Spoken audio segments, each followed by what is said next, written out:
Olá, aluno, seja bem-vindo à nossa primeira aula da disciplina de Raciocínio Lógico e Matemático. Eu sou o professor Marcelo Silva de Jesus, sou formado em Matemática, sou licenciado em Matemática, sou especialista em Educação Matemática, mestre em Ensino de Ciências e Educação Matemática e atualmente doutorando em Ensino de Ciências e Educação Matemática. Toda a minha formação pela mesma instituição, a Universidade Estadual de Londrina. Bom, nessa primeira aula nós vamos tratar de conceitos básicos da matemática, conceitos esses que de algum modo já foram vistos por você lá no ensino fundamental ou no ensino médio. E é assim que eu convido você a darmos início à nossa aula. Acompanhe comigo no quadro. Então, como convite ao estudo, eu já lanço um questionamento. Por que aprender operações com frações, razão e proporção?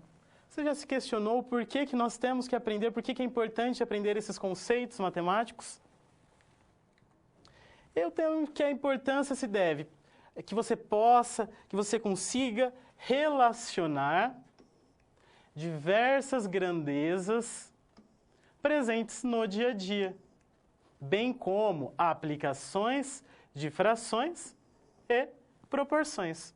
Então, nós vamos tratar, sim, de algumas definições e de algumas aplicações também. É importante que você também compreenda que as operações com razão e proporção podem facilitar a resolução de situações problema do dia a dia. Então, veja, podem facilitar, não é que vá facilitar a resolução, mas tem essa possibilidade. É importante que você desenvolva o conhecimento referente à matemática e também ao raciocínio lógico, não somente pensando na sua formação profissional, mas também pensando na sua formação pessoal, enquanto cidadão participativo, ativo na sociedade. Bom, agora eu convido você a acompanhar, a assistir o vídeo de abertura desta primeira aula.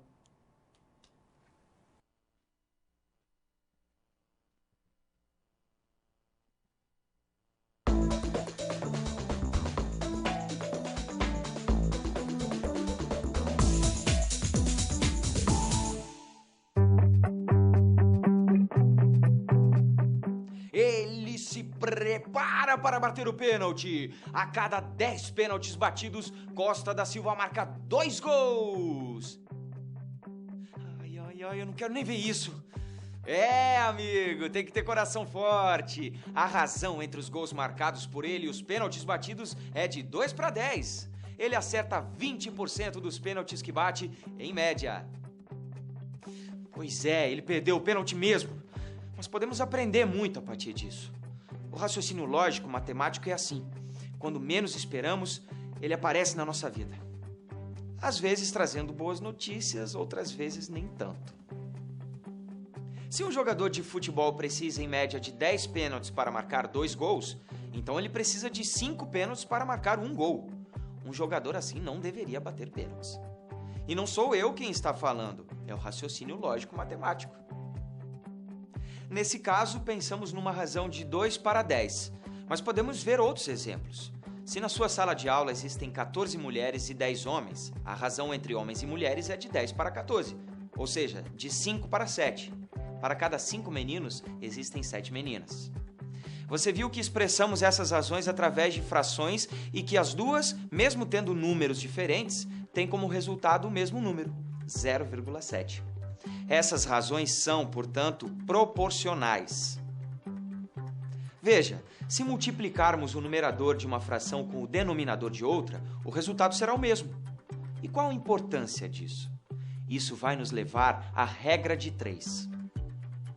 Se temos duas razões proporcionais e uma incógnita, podemos desvendá-la utilizando o famoso cálculo da regra de 3. E você se lembra da porcentagem de pênaltis que o Costa da Silva costuma acertar?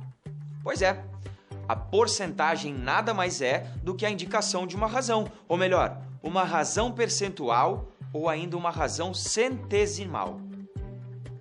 Infelizmente, você já deve ter visto as porcentagens das multas em boletos que já venceram. A multa é uma porcentagem porque seu valor depende do valor total, estabelecendo sempre uma proporção. Você deve ter percebido a utilidade de todos esses conceitos, mas talvez ainda não tenha se dado conta da importância deles para a sociedade contemporânea e, consequentemente, para todo o seu estilo de vida. Olhando para eles, você consegue enxergar conceitos matemáticos? Não dá, né? A gente nem percebe, mas a matemática está presente em nossas vidas até nas atividades mais simples.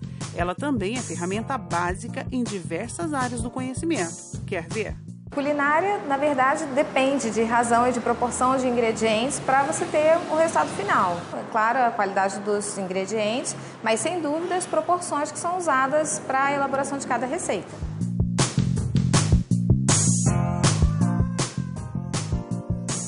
Lá na cozinha, se o bolo desandar, não tem outro jeito. A solução é preparar uma outra massa. Mas e aqui na obra, Márcio? Se o concreto não tiver a consistência ideal, o que pode acontecer? Érica, a proporção no traço do concreto é muito importante.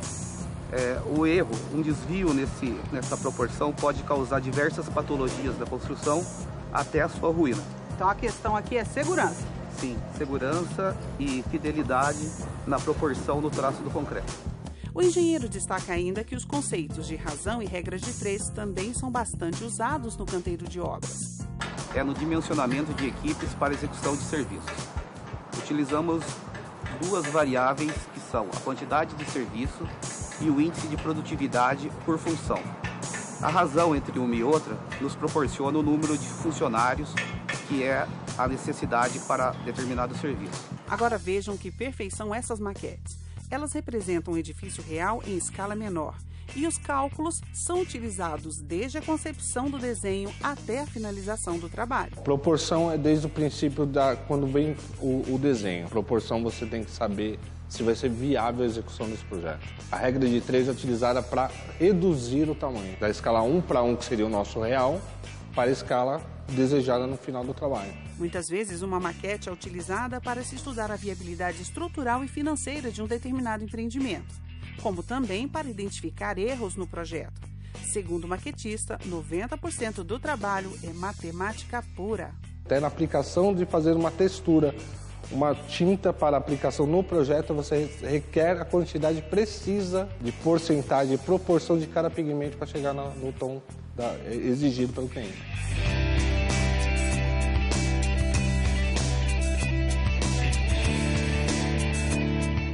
Como vimos, o planejamento e a exatidão dos cálculos matemáticos é que garantem um sucesso, tanto na construção civil, na fabricação das maquetes e, claro, aqui na culinária. E eu não poderia ser injusta com a experiente Jaqueline. Está aqui o nosso bolo em excelentes proporções. Outros temas fundamentais serão tratados nessa primeira unidade. Vamos falar também das potências, e isso vai nos levar à notação científica como facilitador para a manipulação de grandes números, diminuindo as possibilidades de erro. Por fim, estudaremos os logaritmos, que são fundamentais para resolver equações onde a incógnita é o expoente. E a situação geradora de aprendizagem vai passar por todos os tipos de conhecimento que formos adquirindo ao longo dessa primeira unidade. O hobby de Diego é observar os astros, além de estudar textos antigos sobre os astrônomos do passado e as suas técnicas de medição de grandes distâncias. Por conta disso, Diego começou a se questionar como seria possível calcular a circunferência da Lua. A que porcentagem corresponde à circunferência da Lua em comparação com a da Terra? Na medida em que formos avançando nos conhecimentos dessa unidade, vamos ajudar Diego e responder essas e outras questões. Por enquanto é isso. Agora é você e os seus estudos. Acesse o livro didático, as web-aulas e também todo o material complementar no seu ambiente virtual. E é fundamental que você faça as pré-aulas e pós-aulas de todas as sessões. Bons estudos e até a próxima!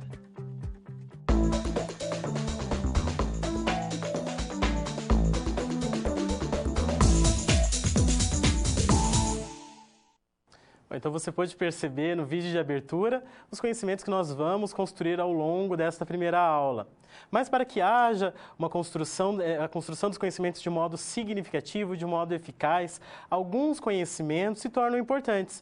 Eu chamo de conhecimentos prévios, aqueles conhecimentos que é importante que você já possua. E caso contrário, é importante retomar esses conceitos, acessar o material de apoio, desenvolver as atividades propostas no livro ou em outros materiais. Mas acompanhe comigo no quadro quais são esses conhecimentos que eu considero como sendo importantes. Então, operações com frações. Então é importante que você saiba lidar com as frações. Como fazer uma adição, uma subtração envolvendo duas frações. Multiplicação, divisão. Mas vamos relembrar. Se eu tenho 3/6 e quero somar com meio, então veja que aqui eu tenho mais ou menos indicando que na adição de frações, o modo como nós vamos proceder para somar duas frações é igual à subtração. Então, pensamos na adição. 3/6 mais 1/2. Então, uma técnica seria multiplicar os denominadores, 6 vezes 2, igual a 12. Depois, 3 vezes 2, então você faz essa multiplicação cruzada. 3 vezes 2, 6, e põe um resultado no numerador. A segunda multiplicação, 6 vezes 1, 6, obtendo então um outro valor. No numerador, na parte de cima, 6 mais 6, igual a 12. Então, 12 sobre 12, que é igual a 1. Então, 12 dividido por 12 igual a 1. Então, essa é uma técnica para somarmos ou subtrairmos duas frações. Agora, a multiplicação envolvendo duas frações. Para multiplicar duas frações, basta multiplicar os numeradores, ou seja, os números de cima, 3 vezes 1, 3. Multiplicar os denominadores, os dois de baixo, 6 vezes 2, 12. Pronto. Temos aí o resultado da multiplicação de duas frações. E a divisão? Como que eu faço para dividir duas frações? Então, uma técnica consiste em repetir a primeira fração e multiplicar pelo inverso da segunda fração, ou seja, você inverte a segunda fração. Se a fração era 1 sobre 2, ela se torna 2 sobre 1, ou seja, inverte. O número de baixo vai para cima e o de cima para baixo. E aí é só multiplicar. Como que multiplica mesmo? 3 vezes 2, ou seja, numerador vezes numerador. 3 vezes 2, 6. 6 vezes 1, 6. E eu consigo até dividir. 6 dividido por 6 igual a 1. Então, nós estamos relembrando aí algumas operações envolvendo as frações. E aí a divisão, eu tenho aqui 3/6. Essa fração pode indicar uma divisão, ou seja, pode indicar aí 3 dividido por 6. E quanto que é 3 dividido por 6?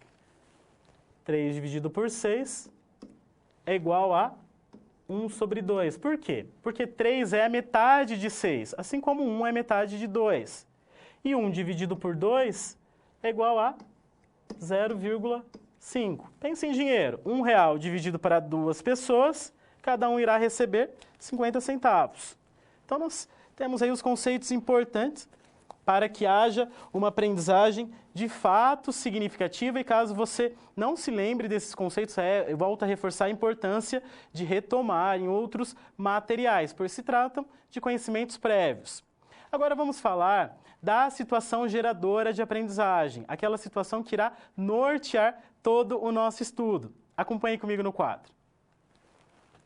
O Diego tem um hobby, que é observar os astros à noite com o seu telescópio e também ler alguns textos sobre o assunto.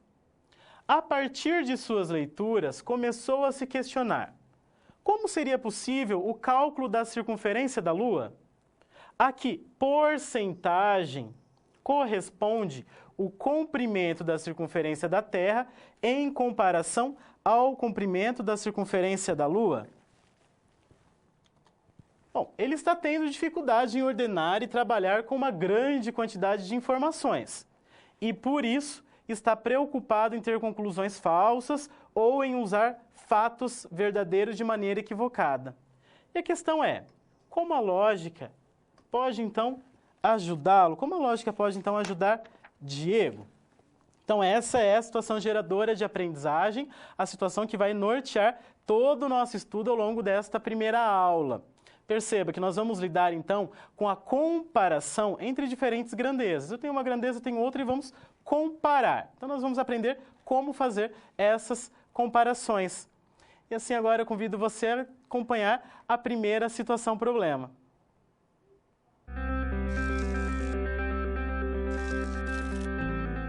Olá, tudo bem? Espero que esteja gostando dessa aula. Como você pôde perceber, é muito importante estudar o conteúdo da pré-aula no ambiente virtual, antes de conhecer e resolver as situações-problema. Vamos lá? As etapas para compreender e resolver as SPs são simples e facilitam os seus estudos. Primeiro, é necessário conhecer e interpretar os detalhes da situação-problema, entender onde se passa a situação, quais agentes estão envolvidos e quais recursos estão disponíveis. Depois, é a hora de problematizar a situação apresentada, que são baseadas na realidade de mercado. E isso significa que seu desafio foi elaborado com base nas informações de empresas, experiência dos professores e acontecimentos do cotidiano da sua área. E por último, você vai solucionar as problemáticas. Para isso, você deve utilizar dos conceitos e das teorias vistas nas pré-aulas. Ficou claro? Então o desafio está com você. É hora da SP1. Caso surja um ponto de interrogação, você pode sempre acessar o fórum e enviar suas dúvidas, ok? Bons estudos e até mais!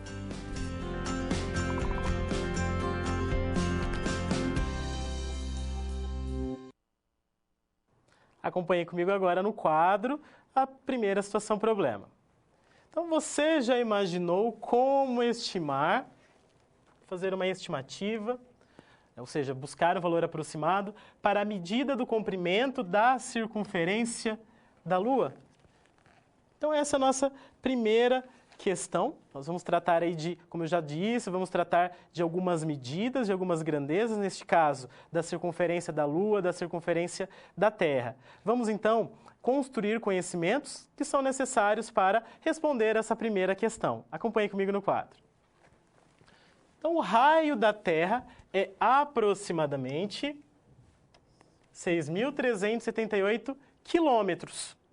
E a razão entre o comprimento da circunferência da Lua e o da Terra é aproximadamente 34 sobre 125. Como são medidos esses valores? Como é possível determinar algumas das características apresentadas? Então veja que nós já temos aí o conceito de razão. Então, a relação entre a circunferência da Terra e a circunferência da Lua foi representada por meio de uma razão, por meio de uma fração. E é disso que nós vamos tratar. Acompanhe comigo. Então, uma das formas é calcular o comprimento da circunferência da Lua utilizando a medida do raio da Terra e o conhecimento de uma razão entre as medidas das circunferências dos dois astros. E vamos para o que mais importa, a definição de razão. Qual é a definição de razão? Então, a palavra razão vem do latim ratio e significa divisão. Pode ser representada por uma fração. Então, veja, pode ser representada de outros modos. Tal que A e B são números reais não nulos. O que quer dizer aqui não nulos? Valores diferentes de zero. Então, o A e o B tem que ser números diferentes de zero. E aí nós temos um exemplo, 4/5. Então, isso aqui é uma razão, que pode ser escrito também na horizontal. Veja, 4, 2 pontos e o 5, que também pode ser representada pelo valor da divisão. Se você divide 4 por 5, pensa aí, R$4 dividido para 5 pessoas. Cada um irá receber 80 centavos. Então, eu posso representar também em decimal. Então, perceba que a razão pode ser representada tanto na forma de fração, como na forma horizontal, geralmente usado em escala de mapa, ou na forma decimal. Vamos falar também de proporção. Qual é a definição de proporção? nós vamos entender a proporção como sendo a igualdade entre duas razões. Então, se você tem uma igualdade entre duas razões, essa igualdade é válida, ela é verdadeira, então nós dizemos que temos uma proporção. Os valores são proporcionais. Então, nós temos um exemplo aqui. A sobre B igual C sobre D. Então, eu tenho a primeira razão, A sobre B, e a segunda, C sobre D. Como tem o sinal de igualdade, então nós concluímos que existe proporção. E aí nós lemos: A está para B, assim como C está para D. Então, essa é a leitura. Então, por exemplo, se eu tenho a seguinte relação de igualdade: 2/3 igual a 1/4.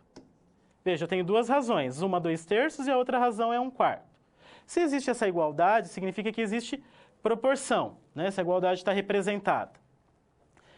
Então, eu posso ler, então, que 2 está para 3, assim como 1 está para 4. Podemos considerar 1 sobre 2, vamos considerar uma igualdade verdadeira. 1 sobre 2 e 2/4. Então, eu digo que 1 está para 2, assim como 2 está para 4. Então, temos proporção. Exemplo, o resultado de 5/8 é igual a 15 sobre 24. E como eu consigo verificar isso? Como eu consigo confirmar que existe aí a proporção? Veja, 5/8, se você dividir 5 por 8, você obterá o valor 0,625. E se você dividir 15 por 24, você obterá o mesmo valor. Isso significa que existe proporção, que as duas razões são de fato iguais. E aí eu posso escrever que 5 está para 8, assim como 15 está para 24. Representam o mesmo valor. Então perceba que neste primeiro momento nós tratamos de dois conceitos importantes: o conceito de razão e o conceito de proporção. O que é a razão? Então, a razão nós vamos entender como sendo a relação entre duas grandezas, entre dois valores. Quando você escreve dois valores na forma de fração, nós podemos entender isso, então, como uma razão. Essa relação aí de comparação. Já a proporção é a igualdade entre duas razões. Então, se você tem duas razões e essas duas razões são iguais, então nós dizemos que existe proporção. Deste modo, nós construímos conhecimentos já necessários para resolver a primeira questão. Acompanhe comigo no quadro a resolução. Então, temos que encontrar a medida do comprimento da circunferência da Lua. Nós temos quais informações? Que o raio da circunferência da Terra é igual a 6.378 quilômetros. Nós temos essa informação.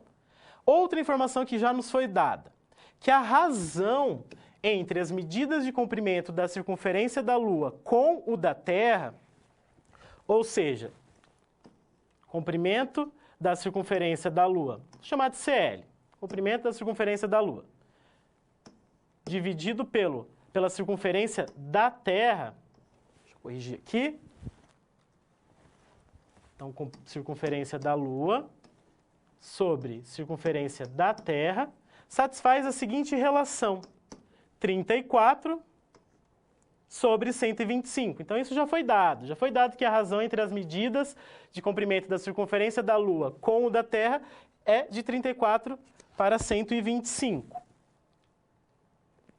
E aí nós temos que o conceito de circunferência, já que estamos tratando de um problema que fala de circunferência, a circunferência é essa bordinha do círculo, essa borda azul.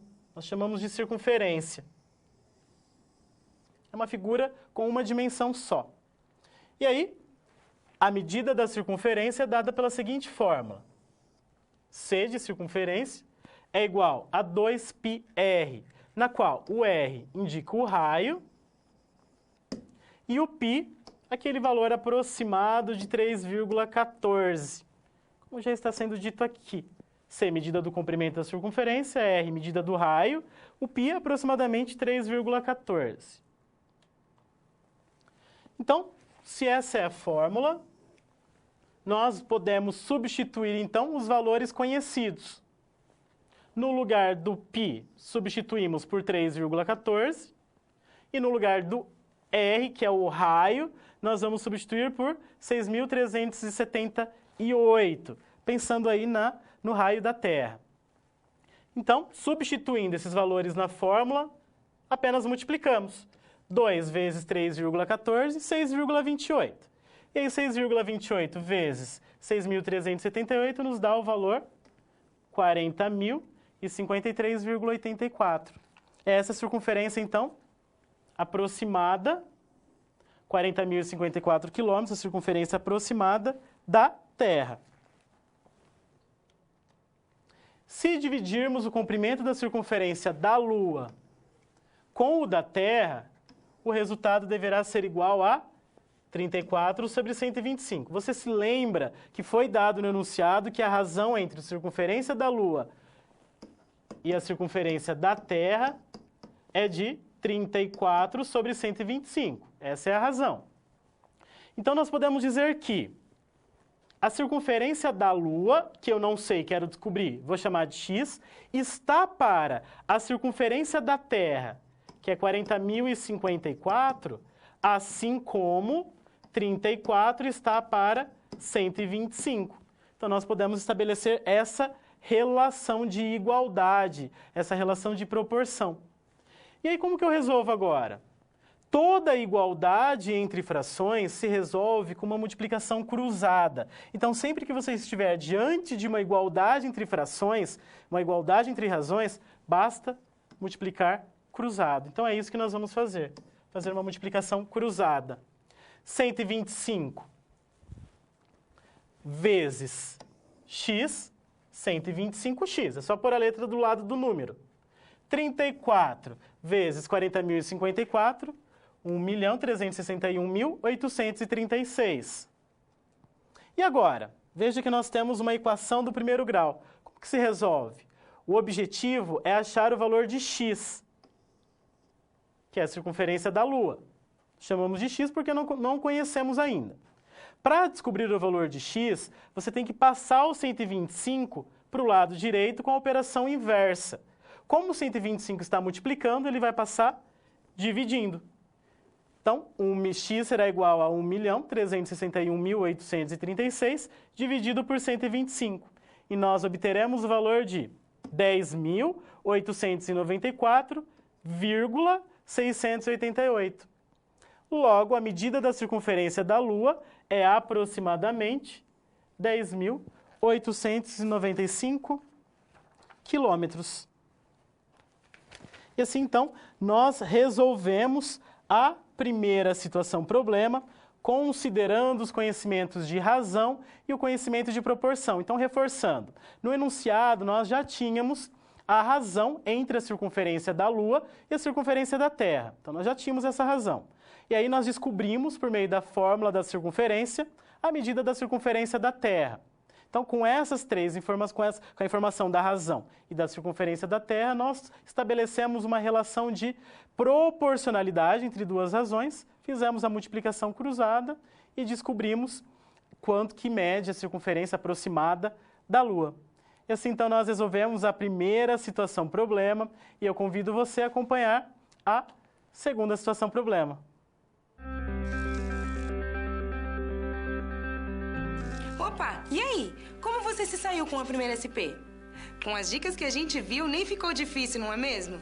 Você percebeu o caminho traçado para obter uma solução satisfatória? Primeiro, você estuda os conceitos teóricos. Em seguida, você conhece e avalia a situação. E só então você tem conhecimento suficiente para se empenhar em resolver a situação problema. Entendeu por que é importante fazer uso de todos os recursos do material didático antes de iniciar as SPs? No ambiente virtual, você encontra textos, webaulas e vídeos para enriquecer os seus estudos. Vamos para mais um desafio? Boa sorte na SP2 e até mais!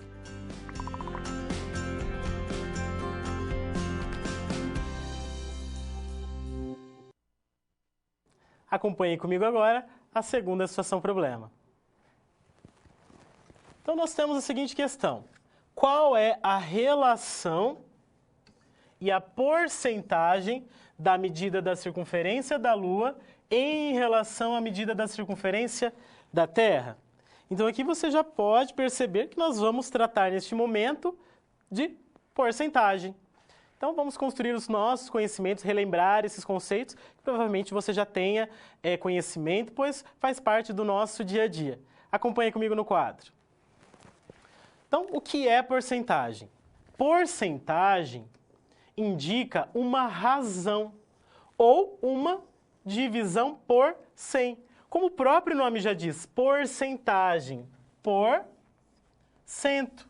Então, sobre 100. Então, é uma divisão por 100.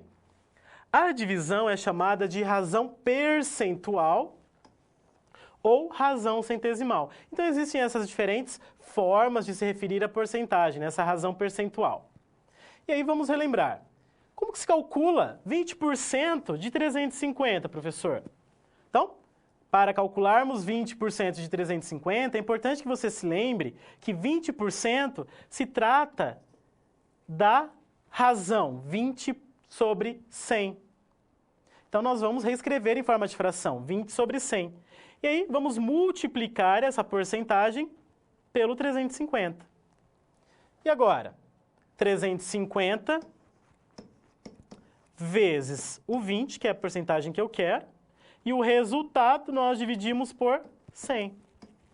350 vezes 20, 7.000. E aí, 7.000 dividido por 100, nós podemos simplificar aqui neste caso, é igual a 70. Então, assim, nós resolvemos esse cálculo aí envolvendo a porcentagem.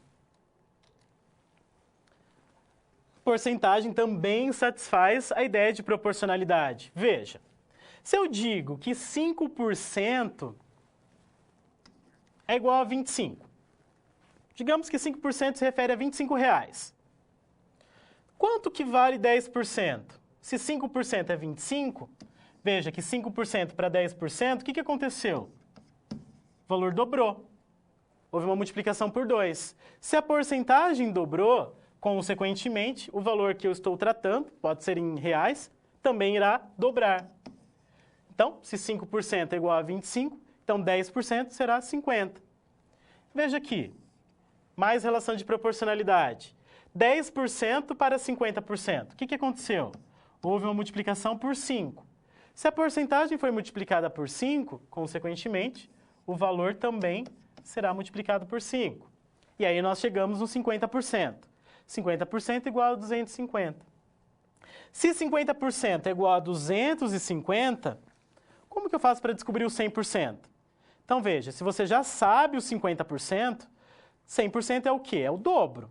50% é metade e 100% é o todo. Se 50% é um valor, né, então 100% será o dobro desse valor. Acompanhe comigo no quadro. Então, se 50% se refere a 250, então 100%, que é o todo, será o dobro do valor. Dobro de 250 é igual a 500. E assim nós utilizando essa ideia de proporcionalidade, nós podemos, então, trabalhar com uma porcentagem qualquer. E aí um exemplo. Como que eu faço para descobrir 60%? Veja, nós já sabemos que 100% é igual a 500. Então, 100% é igual a 500. Se eu quero descobrir 60%, então eu coloco 60 embaixo do 100. Por quê? Porque é a coluna da porcentagem. E aí, x embaixo do 500, porque é o que nós queremos descobrir. Temos que 100% igual a 500 e 60% x. E aí nós temos uma relação de proporcionalidade, igual nós havíamos visto com as razões. Se nós temos essa relação de proporcionalidade, nós podemos fazer o quê? Multiplicar cruzado. Então, vamos fazer essa multiplicação cruzada. Então, 100 vezes x, 100x. Lembra? Multiplicando um número por uma letra, é só colocar a letra do lado do número. 60 vezes 500, 30.000. Depois, do mesmo modo como visto anteriormente, o 100 está multiplicando o x. Então, ele vai passar dividindo. Então, 30.000 dividido por 100, que dá para simplificar também. Então, x será igual a 300. E assim nós descobrimos quanto que vale 60%. Veja que neste momento nós estamos tratando do conceito de porcentagem.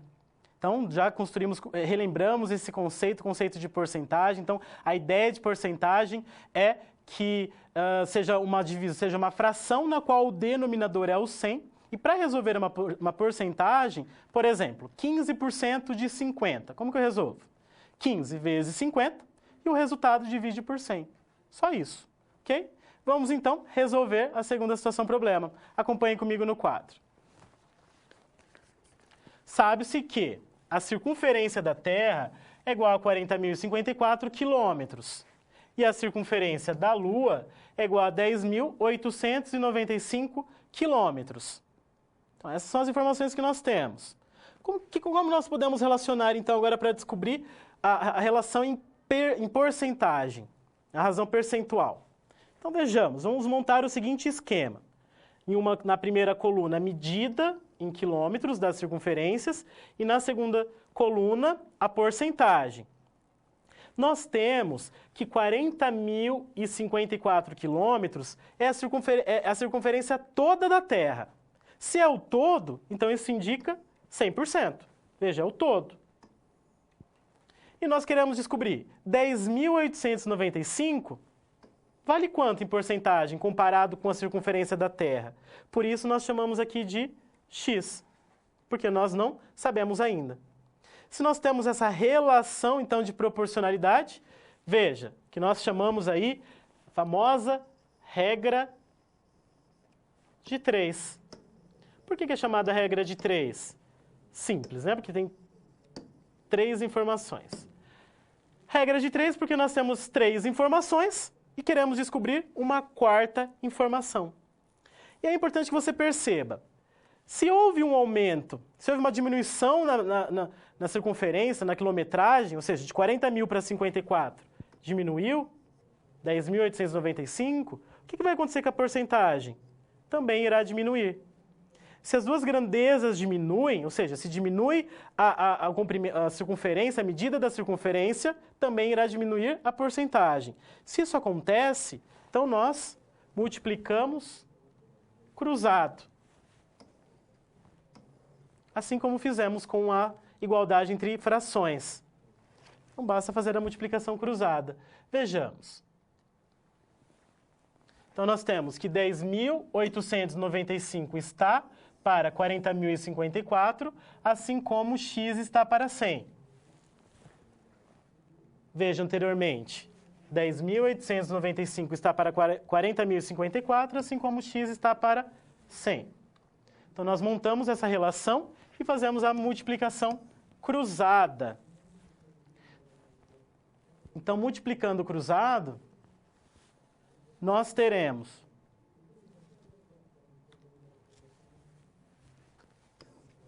40.054 vezes x igual a 40.054x e 10.895 vezes 100, nós teremos 1.089.500. Fizemos a multiplicação cruzada. Lembre-se novamente, 40.054 está multiplicando o x. Para isolar o x, nós passamos o 40.000 dividindo, com operação inversa.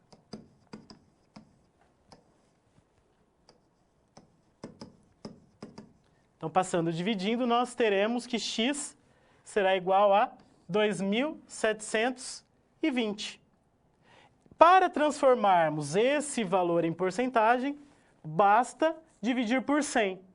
E aí, 2.720 dividido por 100 é igual a 27,20. E esse é o valor em porcentagem. Podemos dizer que, em relação à medida da circunferência da Terra, a circunferência da Lua corresponde a 27,20%. E assim, então, nós resolvemos a segunda situação problema e eu convido você a acompanhar agora a terceira situação problema.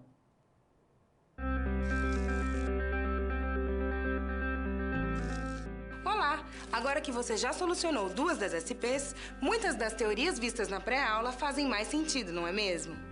Essa é justamente a função das situações-problema, te preparar de forma mais prática para a realidade da vida profissional. Já conhecer algumas das situações que podem surgir no dia a dia faz de você um aluno mais preparado para o mercado de trabalho. Bom, a SP3 já vai começar. Se ficar com dúvida em algo, pode entrar no fórum e enviar sua pergunta, ok? Até mais!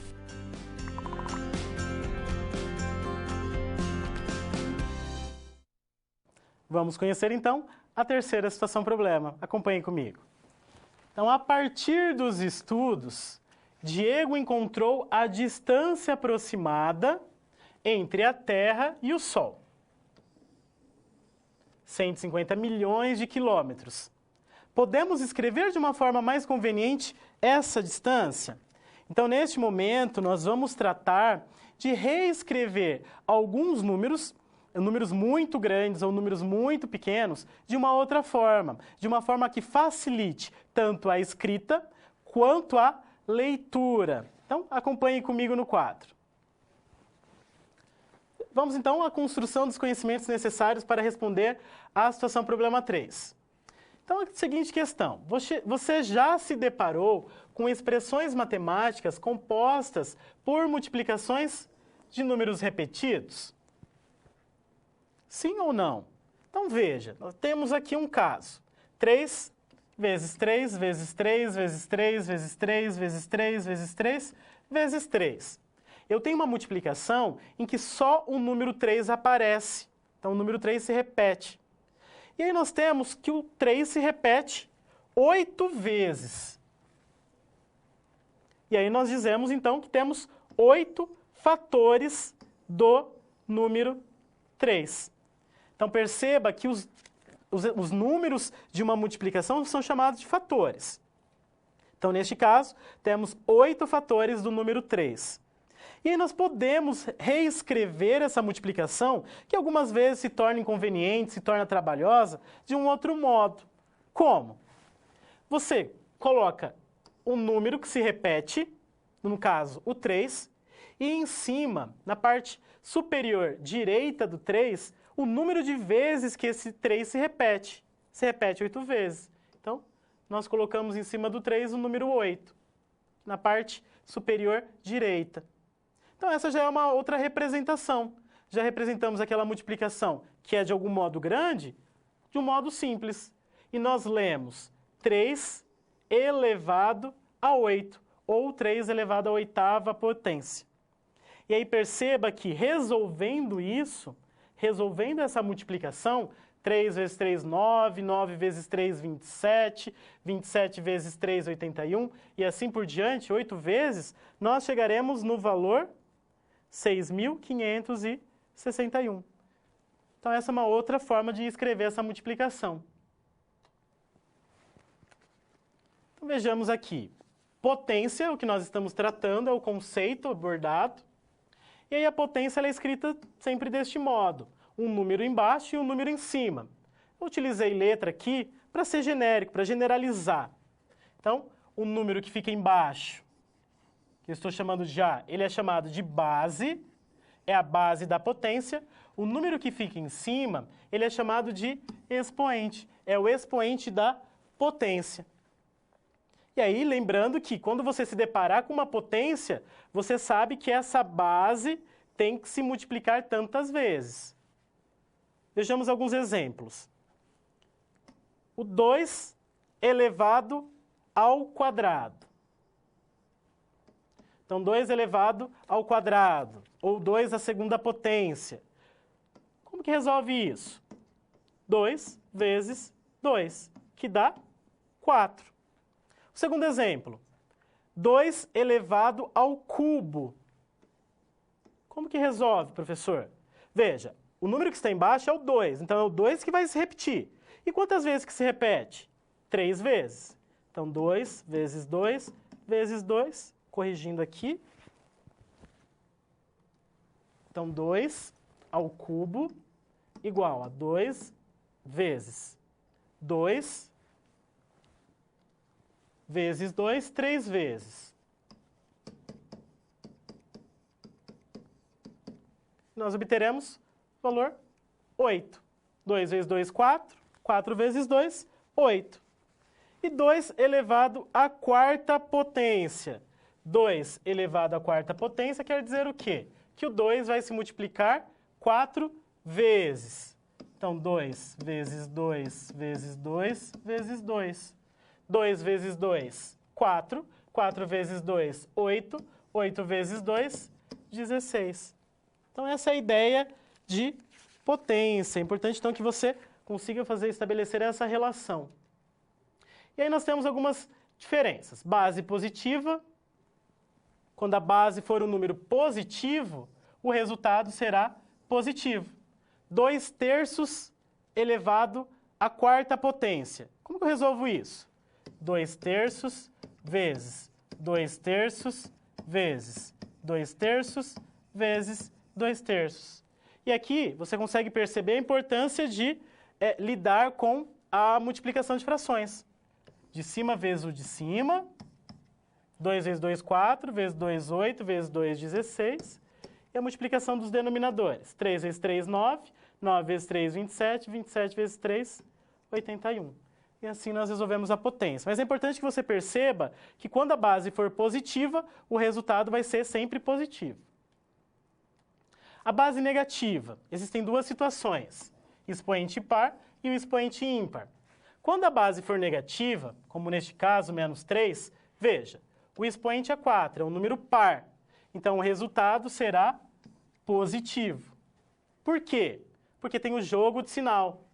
Menos com menos, mais com menos, menos, e menos com menos, mais. Outra situação, veja, base negativa, só que agora o expoente é um número ímpar. Menos meio vezes menos meio vezes menos meio. Numerador vezes numerador. Menos 1 vezes menos 1, 1 positivo, por conta do jogo de sinal. 1 positivo vezes menos 1, menos 1. E aí 2 vezes 2, 4. 4 vezes 2, 8.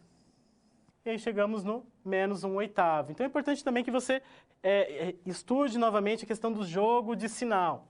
Na multiplicação ou na divisão, sinais iguais, o resultado sempre é positivo.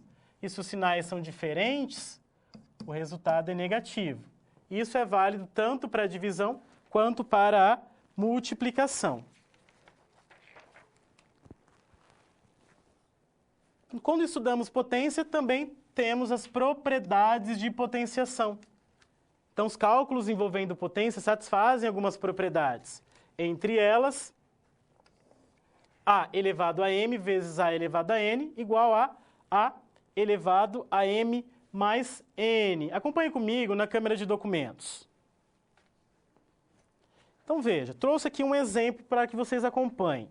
Então, a propriedade diz A elevado a m vezes A elevado a n igual a A elevado a m mais n. O que isso quer dizer? Que se você tem uma multiplicação entre duas potências em que os de baixo são iguais, você repete essa base, repete esse número, e o que faz com os de cima? Soma. Então, 2 mais 5, 7. Então, é apenas uma mudança de escrita. A ideia é facilitar a notação. Vejamos um outro exemplo, uma outra propriedade. Propriedade envolvendo a divisão. A elevado a m dividido por A elevado a n. Perceba que a ideia é a mesma, as bases são iguais. O que eu faço? Repito a base e subtraio os expoentes. 3 elevado a 5 dividido por 3 elevado a 2. Veja este exemplo. As bases, os de baixo, são iguais. Então, eu repito e eu subtraio os expoentes. O expoente de cima, 5, menos o de baixo, que é o 2. 5 menos 2, 3. Vejamos uma outra propriedade. A elevado a m elevado a n. Eu tenho uma potência dentro do parênteses e o expoente fora. O que eu faço? Repito a base e multiplico os dois expoentes, os dois números que estiverem em cima. Veja o exemplo, 3 elevado a 2 elevado a 5. Então, eu repito essa base e multiplico os expoentes. 2 vezes 5, 10. Então, essa é outra propriedade. A quarta propriedade. Tenho dois números se multiplicando entre parênteses e o expoente fora. Então, eu posso distribuir, posso colocar esse expoente que está fora para os dois números dentro do parênteses. Veja o exemplo. 2 vezes 3 elevado a 4. Então, eu tenho uma multiplicação dentro do parênteses. E o expoente 4 fora. O que eu faço? Coloco o 4 em cima do 2 e coloco o 4 em cima do 3 também. Ok? É um outro modo de reescrever essa potência. A última propriedade. Uma divisão dentro do parênteses. E aí o expoente fora. O que eu faço? Esse expoente, ele pode ser colocado tanto no número que está em cima da fração, quanto no número que está embaixo da fração. Vejamos um exemplo. 2/3 elevado a 4. Veja que a divisão já está dentro do parênteses. Então, eu posso colocar este expoente 4 em cima do 2, então 2 elevado a 4, e também em cima do 3, 3 elevado a 4. E assim, então, nós temos essas propriedades que, de algum modo, devem facilitar a escrita, a leitura, a aplicação de algumas potências. Agora, vamos utilizar essas propriedades, utilizar esses conceitos para escrever alguns números que podem ser muito grandes ou muito pequenos, na forma de potência, na qual a base já seja previamente definida, uma base 10. Acompanhe comigo no quadro. Qual será a representação de um número em base 10?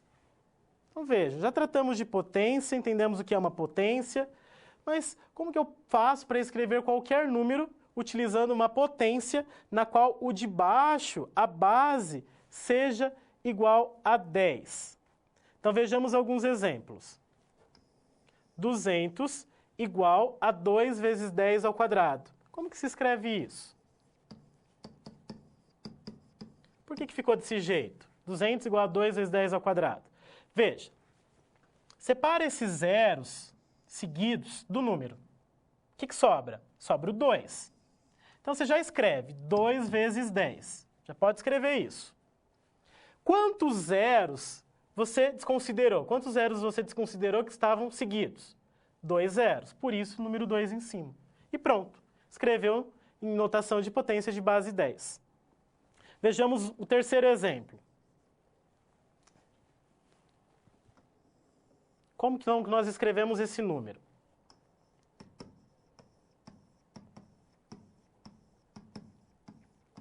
$3.400.000.000.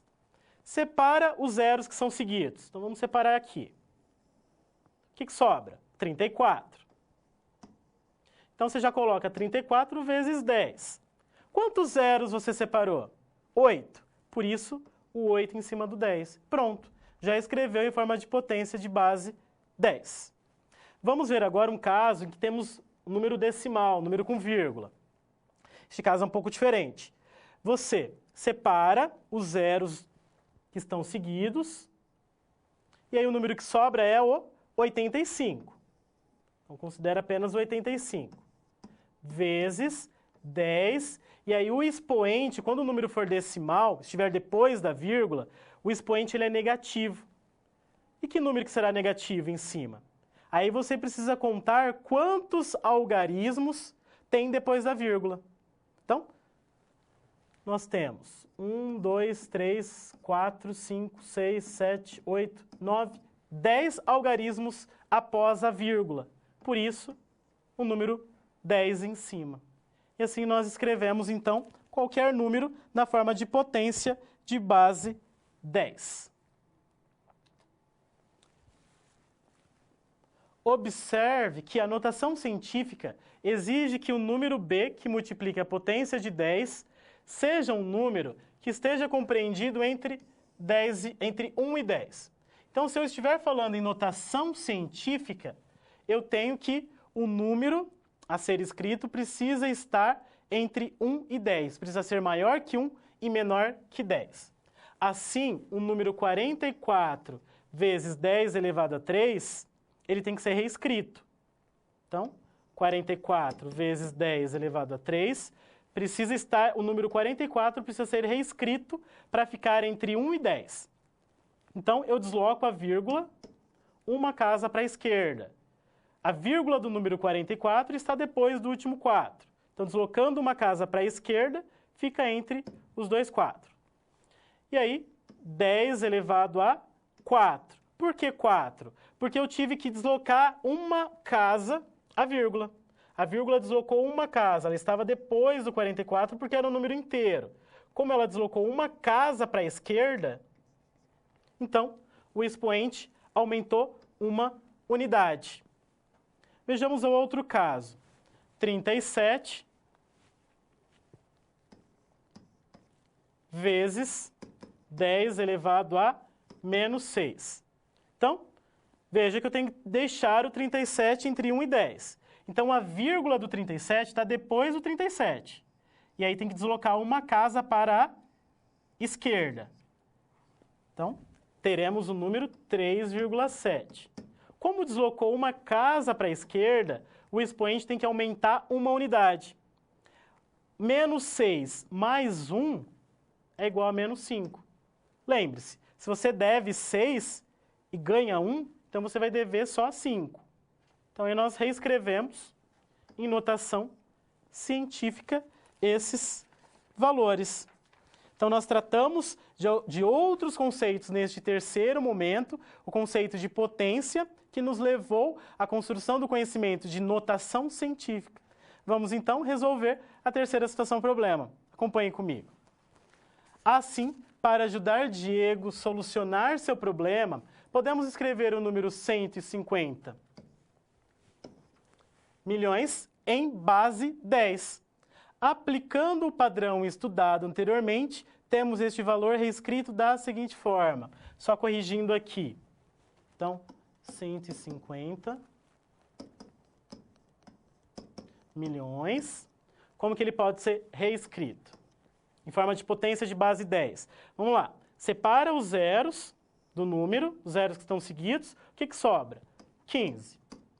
E aí nós multiplicamos por 10 elevado ao tanto de zero. O número de zeros que foram separados. Então, foram separados 1, 2, 3, 4, 5, 6, 7.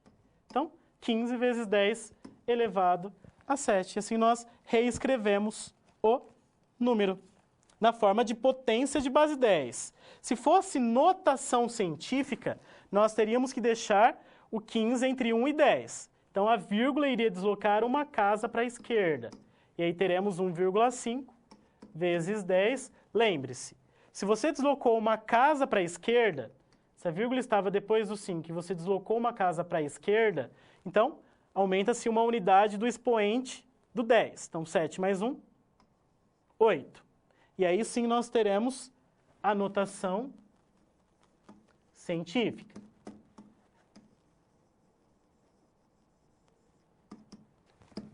E assim, então, nós resolvemos a terceira situação problema e eu convido você agora a acompanhar a quarta situação problema.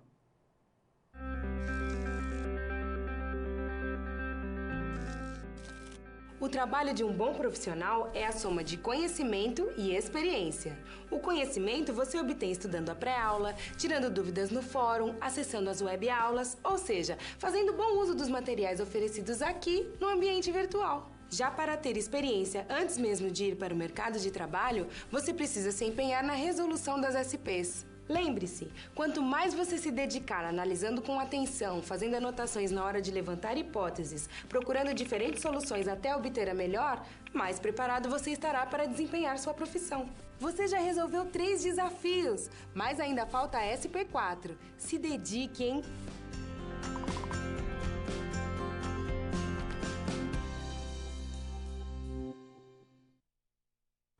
Vamos agora conhecer, então, a quarta situação problema. Acompanhem comigo. A medida 150 milhões de quilômetros pode ser escrita da seguinte forma. 15 vezes 10 elevado a 7 quilômetros, como nós vimos anteriormente. Como seria escrever este número utilizando a base 5? Ou seja, ao invés de utilizar a base 10, utilizar a base 5. Como seria? E a medida 384 vezes 10 elevado a 3. Como seria também escrita em uma outra base? Bom, se duas potências de mesma base são iguais, então seus expoentes também são. Então nós temos aqui já uma propriedade. Se você tem duas potências em que as bases são iguais, então se você tem duas potências iguais, pense em duas potências iguais. Se as bases já são iguais, consequentemente, obrigatoriamente, os expoentes, os de cima, também serão iguais. Continue acompanhando comigo. Então temos aqui o exemplo. 2 elevado a 4 é igual a 2 elevado a n. Veja, eu tenho uma igualdade entre duas potências. As bases são iguais? São, é a mesma base, a base é 2. Se as bases são iguais, então você pode desconsiderar as bases e igualar os expoentes. Então, n é igual a 4. E aí você descobre o valor de n. Exemplo, qual é o expoente que, aplicado à base 6, resulta em 7.776?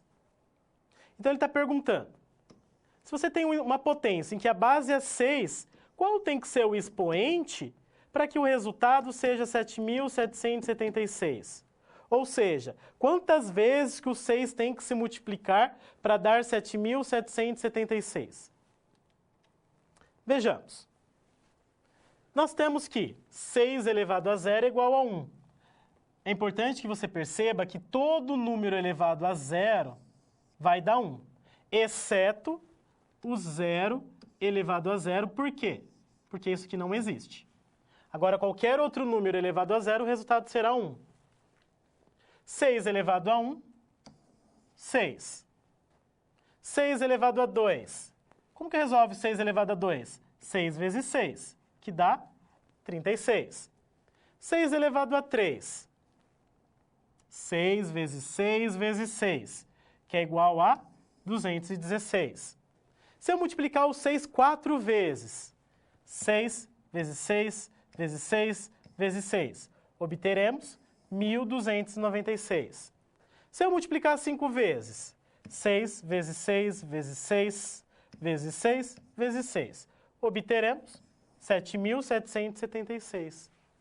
Veja que agora eu descobri que se eu elevar o 6 ao número 5, ou seja, se eu multiplicar o 6 5 vezes, é que eu vou obter o valor desejado, 7.776. Essa é uma forma de resolver, é uma possibilidade. Mas será que existe um modo mais fácil de resolver isso? Então, o modo mais fácil para a gente resolver esse tipo de exercício é considerando a ideia de logaritmo, que torna a busca pelo resultado menos trabalhoso. Então, nós vamos falar agora de logaritmo. Acompanhe comigo no quadro. Acompanhe comigo na câmera de documentos. Então, nós temos a seguinte definição de logaritmo. Dados os números A, B e C, números quaisquer, temos o logaritmo de B na base A é igual a C se somente C, A elevado a C, for igual a B ou ainda... Bom, bem complicada essa definição, mas preste atenção na notação matemática. É isso que é importante que você saiba, que você consiga entender.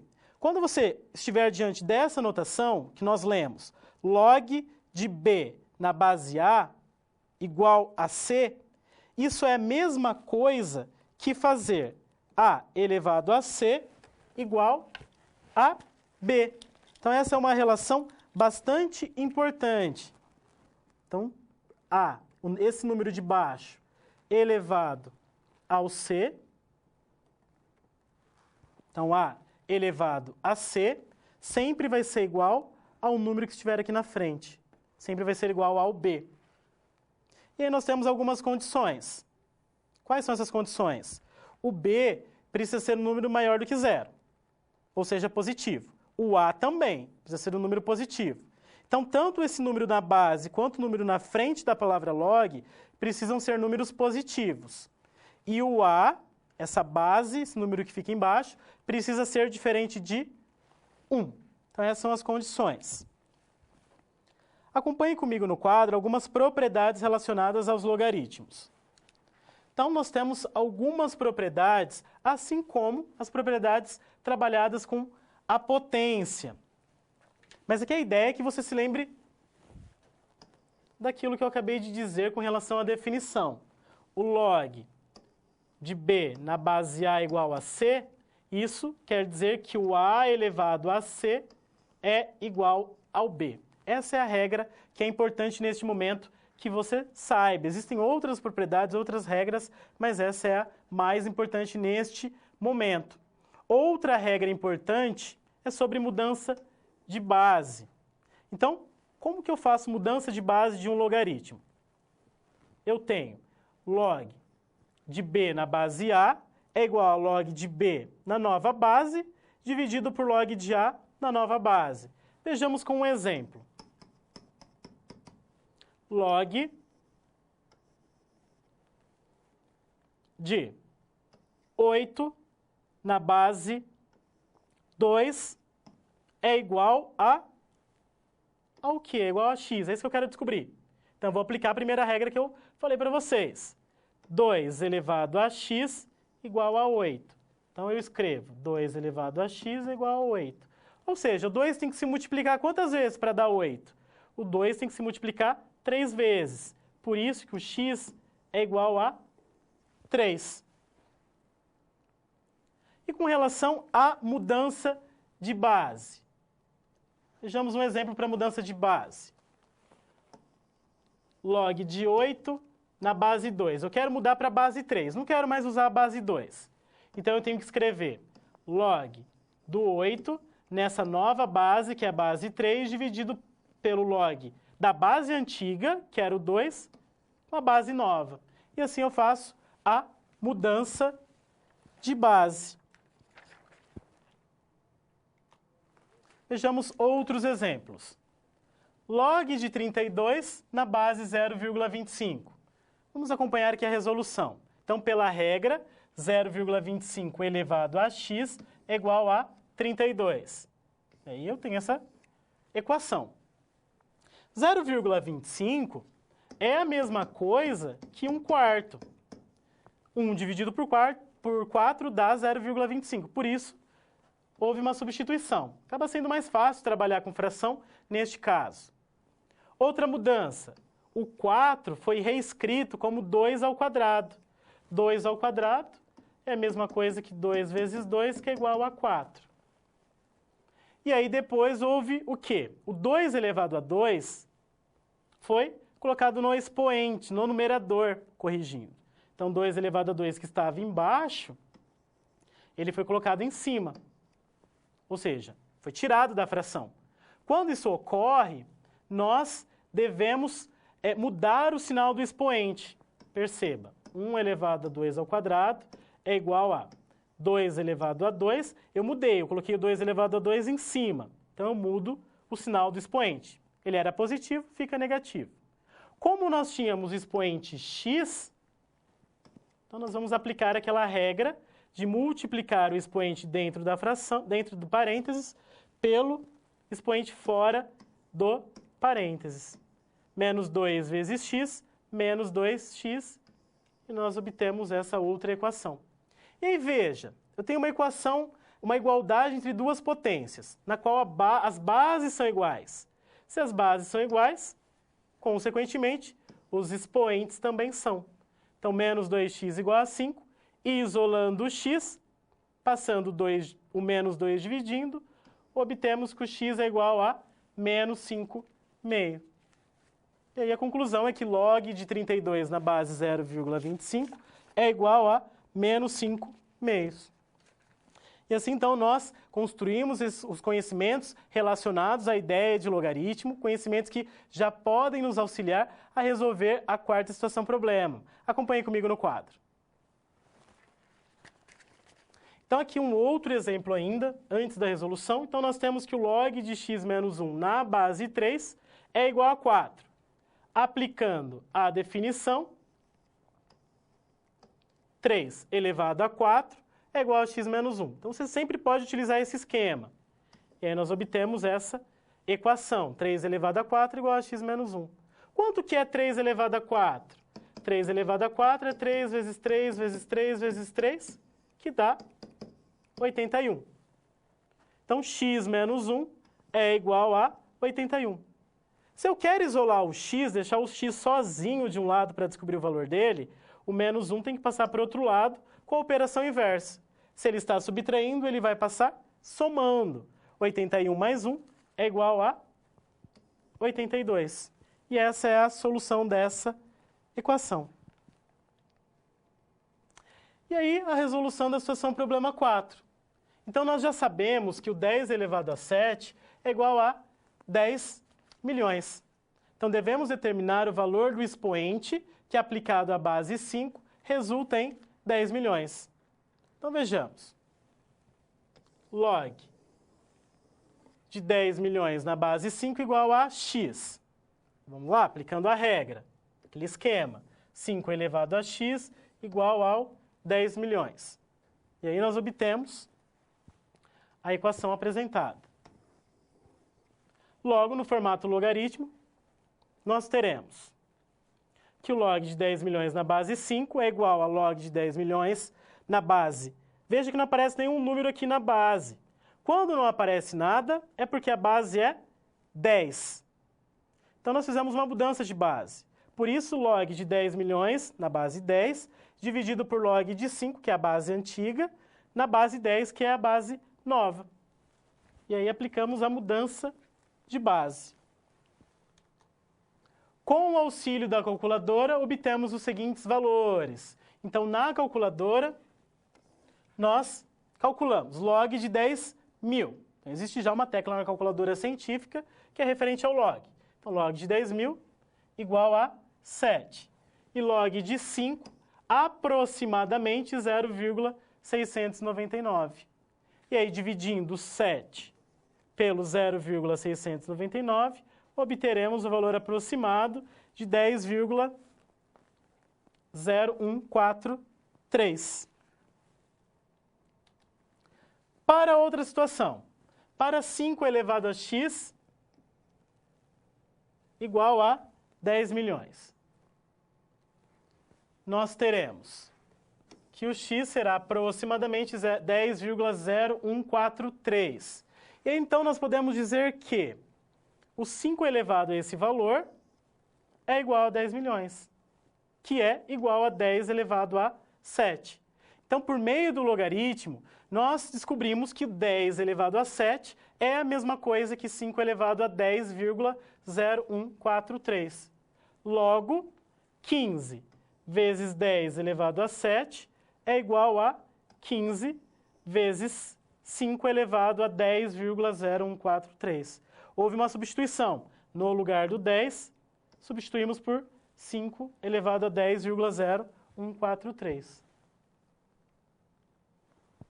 E para resolver 384 vezes 10 elevado a 3, nós teremos que 10 elevado a 3 é igual a 1000, que é igual a 5 elevado a y. Por que 5 elevado a y? Porque 5 é a nova base que eu quero. Eu não quero mais escrever na base 10, quero a base 5. E aí o objetivo é descobrir quem tem que ser esse novo expoente, quem tem que ser esse y. Logo, nós escrevemos que o log de 100 na base 5 é igual a y. E aí, aplicando a mudança de base, nós escrevemos que o log de 100, corrigindo aqui, log de 1000. Log de 1000 na base 5 igual a y. Então, log de 1000 na base 5 é igual a log de 1000 na nova base. Veja que não aparece número embaixo, então a base é 10. Então, log de 1000 na base 10 sobre log de 5 na base 10. O log de 1000 na base 10, resolvendo na calculadora, então na calculadora científica você vai digitar apenas log de 1000 e o sinal de igual, que a calculadora já traz o resultado. 3. E aí, a mesma coisa com o log de 5. Digita na calculadora log e o número 5. O resultado obtido será 0,699, valor aproximado de 4,292. E aí, logo, nós temos que 5 elevado a 4,292 é igual a 10 elevado a 3.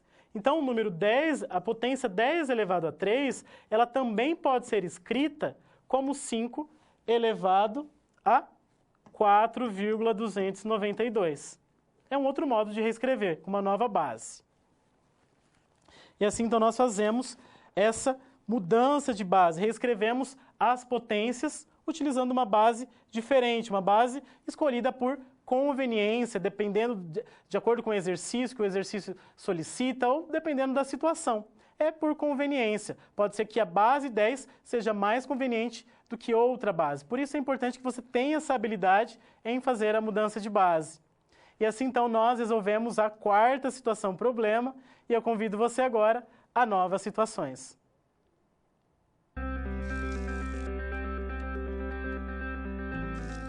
E agora que todos os desafios foram concluídos com sucesso, é hora de refletir sobre o que foi visto.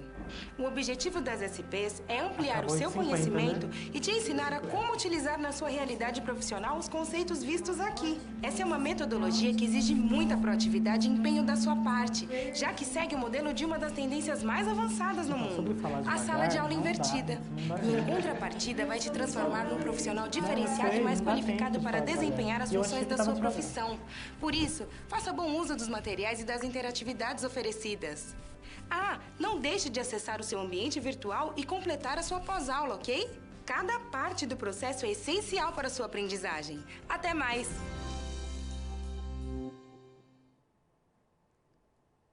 Vamos, então, a uma nova situação. Acompanhe comigo. Uma das atribuições do IBGE, Instituto Brasileiro de Geografia e Estatística, é a realização do censo. Este, por sua vez, é uma pesquisa de nível nacional, onde são verificados vários aspectos econômicos e sociais dos brasileiros. De acordo com as projeções do IBGE, a população brasileira no ano de 2013 foi de aproximadamente 201 milhões de pessoas. Já no ano de 2027, estima-se que seja 220 milhões de pessoas. De quanto será o aumento na população em base 10? Então, o objetivo aqui é o quê? É reescrever esses números, que estão de algum modo, números grandes, números muito extensos, escrever com uma notação mais simples, que facilite a escrita e facilite a visualização, facilite a leitura. Acompanhe comigo no quadro como podemos fazer essa mudança. Então, nós temos que 201 milhões pode ser escrito como 201, lembra, separa os zeros que estão seguidos, o número que sobra é o 201. E aí multiplica por 10 elevado a esse número de zeros. Quantos zeros tem? 1, 2, 3, 4, 5, 6. Então, escrevemos na forma de potência de base 10. Fazemos a mesma coisa com 220 milhões. Fica 220 vezes 10 elevado a 6. E aí subtraímos. Fazendo a subtração de 220 milhões menos 201 milhões, obtemos qual valor? 19 milhões. E escrevendo isso em forma de potência, veja, separa os zeros, sobra o 19. Vezes o 10 elevado ao quê? 1, 2, 3, 4, 5, 6. E assim escrevemos na forma de potência de base 10. E resolvemos essa nova situação. Bom, deste modo, nós tratamos de todos os conceitos da matemática básica que serão importantes para você, para a sua formação pessoal, para a sua formação profissional. Agora eu deixo um momento para que você encaminhe as suas dúvidas, as suas sugestões com relação aos conceitos já abordados nesta primeira aula.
Bom, neste momento eu vou responder algumas questões, algumas dúvidas. A primeira é com relação à calculadora.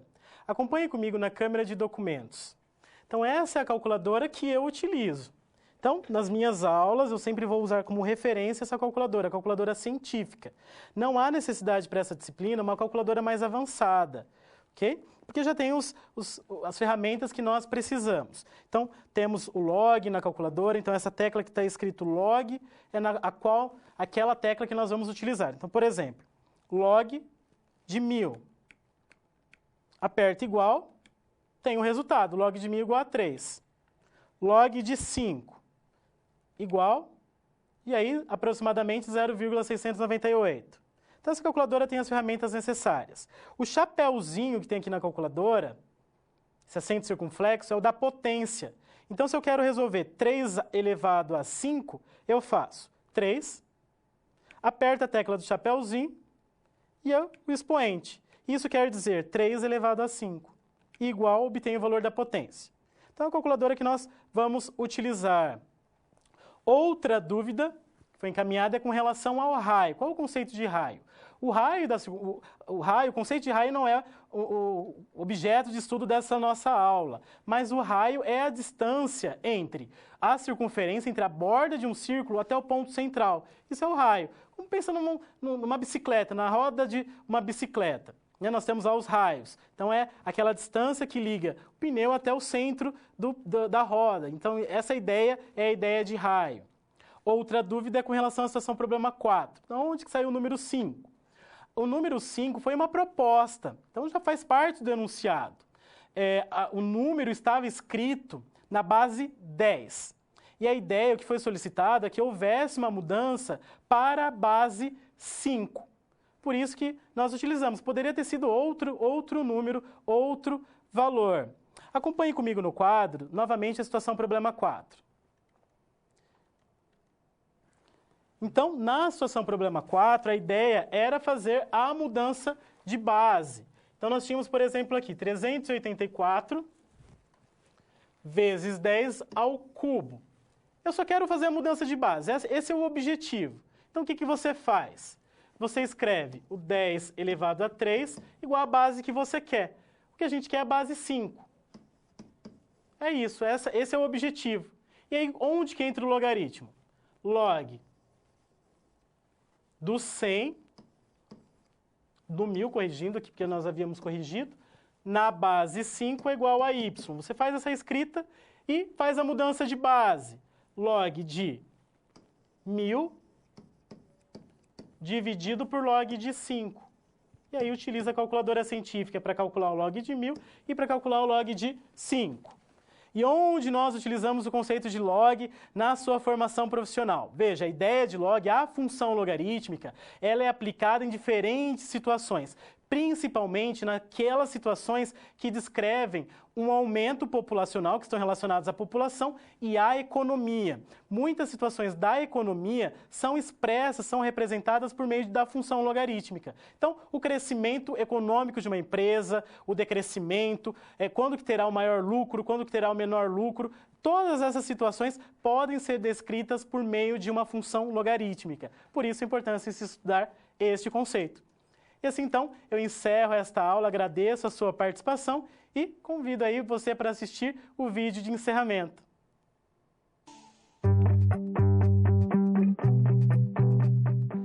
O que você achou dessa primeira unidade de raciocínio lógico matemático? Bom, uma coisa é certa, as aplicações deste conteúdo são quase infinitas. Você se lembra dos problemas que Diego teve que resolver? O primeiro problema foi desvendar o comprimento da circunferência da Lua. Sabendo que a razão entre o comprimento da circunferência da Lua e o da Terra é de 34/125, e tendo descoberto por meio do raio da Terra que a sua circunferência é de 40.054 quilômetros, como descobrir a circunferência da Lua? Usamos a regra de 3. Isso porque ficamos com duas razões proporcionais. Sendo um dos numeradores da incógnita, chegamos ao resultado de 10.895, um número realmente muito próximo da medida real. Uma dúvida ainda restou para Diego. Qual é a porcentagem da medida da circunferência da Lua em relação à medida da circunferência da Terra? Com aquilo que aprendemos sobre razões proporcionais e regra de 3, conseguimos ajudar o Diego nessa questão. Tendo os valores de cada circunferência, e com a circunferência da Terra representando o total, ou seja, 100%, usamos a regra de 3. Chegamos ao resultado de 27,20%. Essa é a medida da circunferência da Lua em relação à da Terra. Mas Diego andou vendo as grandes distâncias espaciais, como a distância da Terra para a Lua e da Terra para o Sol. Como escrever esses números de uma forma mais conveniente, sem tantos algarismos? Neste caso, as potências resolvem a questão.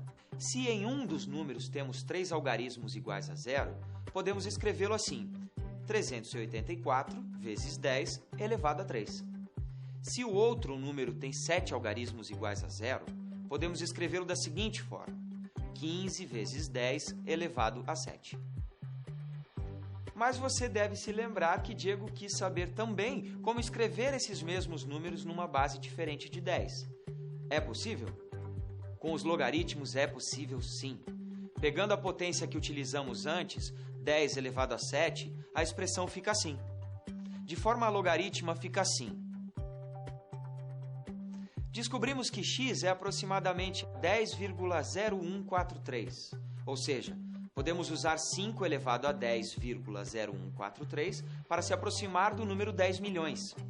Então poderíamos representar a distância entre Terra e Sol assim: 15 vezes 5 elevado a 10,0143. Os problemas de Diego estão resolvidos, mas você já viu que em muitas outras áreas é possível e necessário utilizar esses conhecimentos. Na geografia, por exemplo, é possível trabalhar a razão e proporção em relação à quantidade de pessoas em uma cidade, estado ou país. Além disso, podemos usar logaritmos para descobrir depois de quanto tempo a população vai atingir determinada quantidade. Pesquise situações em que são aplicados os conteúdos desta unidade. Assim, você pode visualizar a sua aplicação e compreender cada vez melhor o assunto. O conteúdo está por toda parte, como o caso do nosso amigo Costa da Silva, por exemplo, o péssimo batedor de pênaltis que vimos no início dessa unidade. Agora ficamos por aqui. Não deixe de consultar sempre o seu material complementar e tenha certeza de que é muito importante fazer as pré-aulas e pós-aulas de todas as sessões. E vamos torcer para que o técnico do time comece a raciocinar matematicamente e não coloque mais o Costa da Silva para bater pênaltis. Tchau e bons estudos para você!